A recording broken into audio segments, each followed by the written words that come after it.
ओम शांति। 18/12/2021 परम पिता परमात्मा के मीठे मीठे महावाक्य मीठे मीठे बच्चों के लिए। परमात्मा कहते हैं, मीठे बच्चे, श्रीमत कहती है पढ़ाई पर पूरा पूरा ध्यान दो। पढ़ेंगे लिखेंगे तो बनेंगे नवाब, अर्थात दिल तख्त नसीन बन जाएंगे। प्रश्न है, सर्विस की वृद्धि ना होने का कारण क्या है? बाबा का उत्तर है, अगर सर्विस करने वाले बच्चों में देह अभिमान आ जाता है, थोड़ी भी सर्विस की और नशा चढ़ गया कि मैंने फलाने को ज्ञान दिया, तो सर्विस वृद्धि को नहीं पा सकेगी। बच्चे यह भूल जाते हैं कि इनको बाबा ने टच किया है। देह अभिमान ही सर्विस को बढ़ने नहीं देता, इसलिए बाबा बार बार युक्ति बताते हैं, देही अभिमानी भव। गीत है, हमें उन राहों पर चलना है। ओम शांति। एक है सदैव परमधाम में रहने वाला ऊंचे ते ऊंचा बाप। शिव बाबा के नीचे विष्णु का चित्र है। अभी तुम जानते हो कि हमको शिव बाबा विष्णुपुरी का मालिक बना रहे हैं। विष्णु अर्थात लक्ष्मी नारायण, इन दो का कंबाइंड रूप है विष्णु। यह हमारा एम ऑब्जेक्ट है। किसी को भी समझाने के लिए बुद्धि में रहना चाहिए कि बाबा है निराकार, फिर हमको कैसे पढ़ाएं, इसलिए ब्रह्मा का चित्र दिखाया है। बाबा हमको ब्रह्मा द्वारा विष्णुपुरी का मालिक बना रहे हैं। तुमको यह सर्टेन भी है, फिर भूल जाते हो कि हम स्टूडेंट्स हैं, हमको से बाबा पढ़ा रहे हैं। भारत को ही विष्णुपुरी बना रहे हैं। अगर यह बुद्धि में रहे तो कितनी खुशी होनी चाहिए। यह त्रिमूर्ति का चित्र कितना नामी ग्रामी है। त्रिमूर्ति में वो लोग ब्रह्मा विष्णु शंकर को दिखाते हैं, परंतु शिव को भूल गए हैं। कितनी यह भारी भूल है। अभी तुम बच्चे जानते हो कि शिव बाबा हमको विष्णुपुरी का मालिक बना रहे हैं और आए हुए हैं। इनके बहुत जन्मों के अंत के बहुत जन्मों के अंत के जन्म के भी अंत में आकर प्रवेश करते हैं। बाबा आते ही भारत में हैं और भारत को ही विश्व का मालिक बनाते हैं। तुम बच्चों को यह निश्चय है कि हर 5000 वर्ष के बाद संगम में आते हैं। तुम बच्चे यहाँ आए हो राजाई लेने के लिए, अर्थात स्वर्ग का मालिक बनने के लिए। यह तो तुम बच्चों को मालूम ही है कि भारत में सिर्फ एक ही धर्म था उस समय, और कोई धर्म नहीं था, तो कितना नशा चढ़ना चाहिए और दैवी गुणों की धारणा भी करनी चाहिए। अगर बाप देखते हैं बच्चे दैवी गुण धारण नहीं करते हैं तो कहेंगे ना, यह कोई कमबख्त है। पढ़ते नहीं तो मानो अपने पैर कुल्हाड़ा मारते हैं। बाप कितना सहज बात समझाते हैं। तुम जानते हो कि बाबा राजयोग सिखला रहे हैं, तो बच्चों को यहाँ ही दैवी गुण धारण करने हैं। सतयुग में चलकर तो नहीं करेंगे ना। जो धारणा करते और कराते हैं उनको खुशी भी बहुत रहती है। ऊंच है ही, बाबा कह रहे बहुत खुशी रहती। बाप है ही ऊंचते ऊंच, मूल वतन में रहने वाला। सूक्ष्म वतन वासियों को देवता कहा जाता है और यहाँ है मनुष्य। परमात्मा है सभी आत्माओं का बाप, अर्थात स्वर्ग का रचयिता। यह ज्ञान भी अभी तुमको मिलता है। तुम जानते हो कि हम भी पहले पत्थर बुद्धि थे। बाप द्वारा हम भी पावन बन रहे। पहले भारत में गॉड गॉडेश का राज्य था। उनको भगवती श्री लक्ष्मी, भगवान श्री नारायण का राज्य कहा जाता है। अब वह कहाँ गए? उन्हों को ऐसा किसने बनाया? यह ना कोई बता सके, ना यह बातें किसी को ख्याल में आएंगी। तुम जानते हो, इस साकार सृष्टि में ही उन्हों का राज्य था। अभी भी वह भिन्न नाम रूप से यहाँ हैं। यह सब बातें जानने से बच्चों को बहुत खुशी होनी चाहिए कि बाबा हमको पढ़ाकर ऐसा बना रहे हैं। नंबर 1 हीरो हीरोइन यह है। सूक्ष्म वतन में भी तुम इन्हों को देखते हो। इन्हों को भी सर्टेन है कि यह बन रहे हैं नॉलेजफुल। श्री इन्हों को पढ़ाकर ऐसा श्री लक्ष्मी नारायण बना रहे हैं। तुम इनके बच्चे भी गॉड गॉडेज बनेंगे। गॉड द्वारा तुम यह गॉड गॉडेज बन रहे हो, प्रजा भी बन रहे हो, परंतु उनको गॉड गॉडेज नहीं कह सकते, इसलिए उनको देवी देवता कहा जाता है। फिर भी मुख्य लक्ष्मी नारायण को गॉड गॉडेज कह देते हैं। इन्होंने सबसे ऊंच पुरुषार्थ कर ये पद पाया है। सभी को तो भगवान भगवती नहीं कहेंगे ना। नंबर 1 की ही महिमा गाई जाती है, सर्वगुण संपन्न, और कोई धर्म वाले की यह महिमा नहीं है। कोई ऐसे भी नहीं कह सकते यह तो बना बनाया ड्रामा है। पहले है ही दैवी घराना, फिर दूसरे धर्म वाले आते हैं। तुम बच्चों को भी पुरुषार्थ कराया जाता है। जिन्हों का पार्ट है वही स्वर्ग में आएंगे, बाकी सब शांति धाम में चले जाएंगे। इसमें कोई का प्रश्न नहीं उठ सकता। अब मांगते भी हैं हमको शांति मिले। स्वर्ग को तो वह जानते ही नहीं। बाबा कहते स्वर्ग को तो वह जानते भी नहीं, तो बाबा उन्हों की आस पूर्ण कर देते हैं। और भारतवासी स्वर्ग को याद करते हैं, परंतु यह नहीं जानते कि स्वर्ग में लक्ष्मी नारायण का राज्य था। अब तुम्हारी बुद्धि में है कि हमको भगवान पढ़ा रहे हैं। भगवान भगवती बनाने के लिए फॉरेन वाले तो शांति धाम को स्वर्ग समझते हैं गॉड फादर वहाँ रहते हैं। तुम जानते हो हेवन अलग है, शांति धाम अलग है। तुम ही हेवन में आते हो, पहले शांति धाम, फिर सुख धाम, और फिर दुख धाम, फिर शांति धाम में जाना है। यह खेल बना हुआ है। सब आत्माएं सतयुग में आए हैं, यह हो नहीं सकता। यह वैरायटी धर्मों वाला सृष्टि चक्र है। पहले सूर्यवंशी, फिर चंद्रवंशी, फिर चंद्र। बाबा कहते पहले सूर्यवंशी फिर दूसरे धर्म में आते हैं।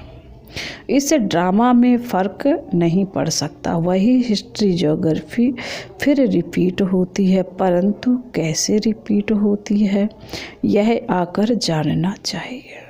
सतयुग में तुम्हारा राज्य था, अब फिर सतयुग में जाने के लिए तुम्हारा कल्प पहले वाला पुरुषार्थ चल रहा है। तुम बच्चे हर एक धर्म के आदि मध्य अंत को जानते हो। क्रिश्चियन धर्म कब स्थापन होता है, कैसे होता है, कैसे वृद्धि को पाता है, यह झाड़ में साफ दिखाया हुआ है कि नए नए जो आते हैं उनकी कैसे टालियाँ निकलती हैं। अनेक कितने पत्ते होंगे? बाबा कह रहे उनके कितने पत्ते होंगे? बहुत थोड़े। प्रजापिता ब्रह्मा को ग्रेट ग्रैंडफादर कहा जाता है। पहले देवी देवता धर्म, फिर और ब्रादरियाँ निकलती हैं। अब अंत में झाड़ जड़ी भूत अवस्था को पाता है। मनुष्यों को इस सृष्टि रूपी झाड़ का पता ही नहीं है। तुम जानते हो यह अनादि अविनाशी ड्रामा है। इसमें 1 सेकंड का भी फर्क नहीं पड़ सकता। इस झाड़ की आयु भी एक्यूरेट है। यह मनुष्य सृष्टि रूपी बेहद का नाटक है। यहाँ हम आते हैं पार्ट बजाने। यह ज्ञान बाबा ही समझाते हैं। यह शास्त्र सब भक्ति मार्ग के हैं। आधा कल्प भक्ति मार्ग चलता है, उनमें 1 सेकंड भी फर्क नहीं पड़ सकता। इस ज्ञान की प्रारब्ध भी एक्यूरेट आधा कल्प चलती है। जिसने जो पार्ट बजाया वह बजाएंगे। अब तुम्हारी बुद्धि बेहद की हो गई है। औरों की बुद्धि को भी बेहद में लाना है, तभी ही तुम बेहद विश्व के मालिक बनते हो। निराकारी दुनिया में है निराकार बाप और निराकारी आत्माएं सब बच्चे सूक्ष्म वतन का पार्ट। बाबा ने कहा निराकारी दुनिया में है निराकार बाप और निराकारी आत्माएं सब बच्चे। सूक्ष्म वतन का पार्ट तो बहुत थोड़े समय का है। अब इस साकारी दुनिया में सबसे नंबर सुप्रीम कौन है? लक्ष्मी नारायण सुप्रीम बाप ही सुप्रीम धर्म की स्थापना करते हैं और कोई भी धर्म को तुम सुप्रीम नहीं कह सकते हो। अभी तो सभी तमो प्रधान हैं। एक बाप ही है जो एवर प्योर है, एवर सुप्रीम। बाकी सबको सतो रजो तमो में आना है। अब तो तमो प्रधान दुनिया का विनाश होना ही है। इन आँखों से जो कुछ देखते हो सब विनाश होने वाला है। जब नया मकान बनता है तो पुराना खत्म करना ही पड़ता है। तुम बच्चे नई दुनिया का साक्षात्कार भी करते हो। अब पुरानी से दिल हटानी है। गीत है ना, जाग सजनिया जाग। बाप तुमको अर्थ समझाते हैं कि बच्चे अब नई दुनिया स्थापन हो रही है। तो अब तुम्हारी बुद्धि में स्मृति आई है कि हमारा इस ड्रामा में अविनाशी पार्ट है। तुमको फिर भी आना है। आदि से अंत तक तुम्हारा ही पार्ट है। आधा कल्प के बाद और टालियाँ भी निकलती ही रहती हैं। जब टालियाँ निकलना बंद हो जाएंगी तब समझना कि वहाँ से आना बंद है।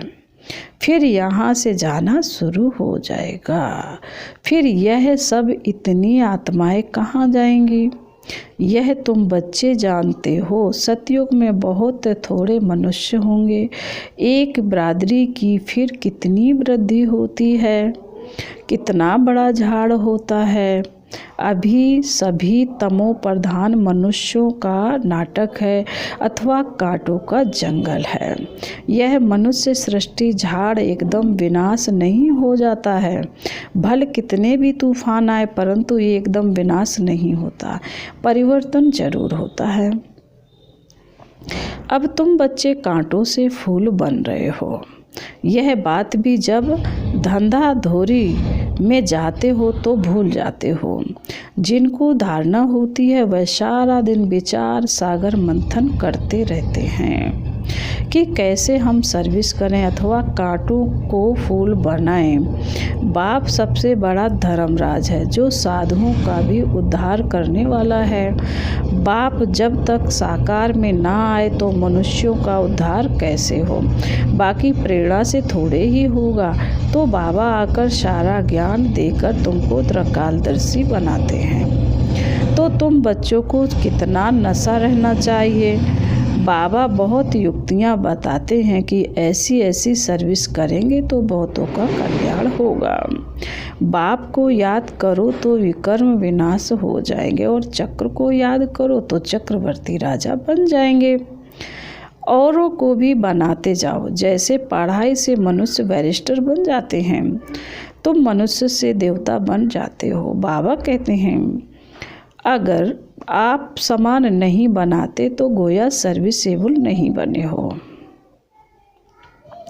सर्विस किसी की छिपी नहीं रह सकती। तुम्हारा भी अंत में प्रभाव निकलेगा। अभी तो बच्चों की अवस्था नीचे ऊपर होती रहती है। कुछ परीक्षाएं आती हैं तो बच्चे मुरझा जाते हैं। तुमको भी फील होता है कि आज हमारी अवस्था याद में टिकती नहीं है। दशाएं तो बदलती रहती हैं। बृहस्पति की दशा उतरती है तो एकदम नीचे गिरा देती है। बीमारी भी कर्म भोग है जो सर्विस नहीं कर सकते। अभूल तो अंत में ही बनेंगे, परंतु सदैव यह नशा रहना चाहिए कि हमको परमपिता परमात्मा पढ़ा रहे हैं, भगवान भगवती बनाने के लिए। अभी अगर फेल हुए तो कल्पांतर तुम्हारा ऐसा पार्ट हो जाएगा। बाबा भी साक्षी होकर देख रहे हैं और अपने को भी देखना है कि हम क्या सर्विस करते हैं। कभी कभी माया बच्चों को थप्पड़ लगा देती है। श्रीमत पर ना चलने के कारण माया मार मार कर मुर्दा बना देती है। सर्विस भी नहीं कर पाते। नहीं तो देख भी रहे हो कि माताएं कितनी सर्विस करती हैं। कोई तो देह अभिमान में आकर कहते हैं हमने इनको ज्ञान दिया। यह भूल जाते हैं कि बाबा ने इनको टच किया। बच्चों का नाम वाला करने के लिए देह अभिमान होने के कारण जो सर्विस होनी चाहिए वह नहीं हो पाती है। फिर कहते हैं बाबा भूल हो गई। बाबा ने समझाया है। बड़े आदमियों को बहुत युक्ति से समझाना है। उन्हों से ही आवाज़ निकलेगा और वाह वाह होगी। परंतु बच्चों को अर्जुन योग की पावर भरनी है। अब बाबा आकर पुरुषार्थ कराते हैं, फिर भी तकदीर में नहीं है तो श्रीमत पर चलते नहीं हैं। पढ़ेंगे लिखेंगे बनेंगे नवाब और बाबा के दिल पर चढ़ेंगे। देखो सब बच्चे बाबा को बुलाते हैं, क्यों? वह बाप भी बच्चों की दिल पर चढ़ा हुआ है। बाप ने सर्विस कर बच्चों को कितना गुलगुल बना दिया है। सर्विस करना तो फर्ज है। मैगनीज में लिख सकते हो फलाना मरा नथिंग। इस ड्रामा के राज को ब्राह्मण समझ सकते, शूद्र तो कुछ भी नहीं समझ सकते हैं। उनको तो संशय आता रहेगा। मैगनीज से भी तुम समझा सकते हो। वह लेंगे पढ़ेंगे, अगर नहीं समझ में आया तो फेंक देंगे। अगर किसी की तकदीर में नहीं तो तदबीर क्या करेंगे? फिर जरा भी धारणा नहीं कर पाते तो दिल भी नहीं होगी कि ऐसे को यह मंत्र देवे। इसको कहा जाता है महामंत्र मनमना भव। अच्छा, अगर खुद नहीं याद करते हो तो दूसरों का तो कल्याण करो।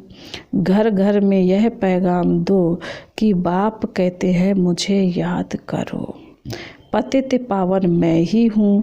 सर्विस के लिए माथा फिरना चाहिए। अच्छा, फिर बाबा कहते मीठे मीठे शिकील दे बच्चों प्रति माता पिता बाप दादा का याद प्यार और गुड मॉर्निंग। रूहानी बाप की रूहानी बच्चों को नमस्ते। हम रूहानी बच्चों की रूहानी बाप दादा को याद प्यार गुड मॉर्निंग और नमस्ते। ओम शांति। धारणा के लिए मुख्य सार है। पहली पॉइंट, अपनी बुद्धि हद से निकाल बेहद में रखनी है। दूसरों को भी बेहद में लाना है। इस पुरानी दुनिया से दिल हटा देना है। नंबर 2, सदा खुशी में रहने के लिए धारणा करनी और करानी है। हमको भगवान पढ़ाते हैं, यह नशा रखना है। वरदान है तपस्या द्वारा अपने विकर्मों व तमो गुण के संस्कारों को भस्म करने वाले तपस्वी मूर्त भवम। जैसे अभी ईश्वरीय पालना का कर्तव्य चल रहा है, ऐसे लास्ट में तपस्या द्वारा अपने विकर्मों और हर आत्मा के तमोगुणी संस्कार व प्रकृति के तमोगुण को भस्म करने का कर्तव्य चलना है। इसके लिए सदा एक रस स्थिति के आसन पर स्थित हो। अपने तपस्वी रूप को प्रत्यक्ष करो। आपकी हर कर्मेंद्रिय से देह अभिमान का त्याग और आत्म अभिमानी बनने की तपस्या प्रत्यक्ष रूप में दिखाई दे। स्लोगन है, संस्कारों की टक्कर से बचने के लिए, संस्कारों की टक्कर से बचने के लिए बालक और मालिकपन का बैलेंस रखो। ओम शांति।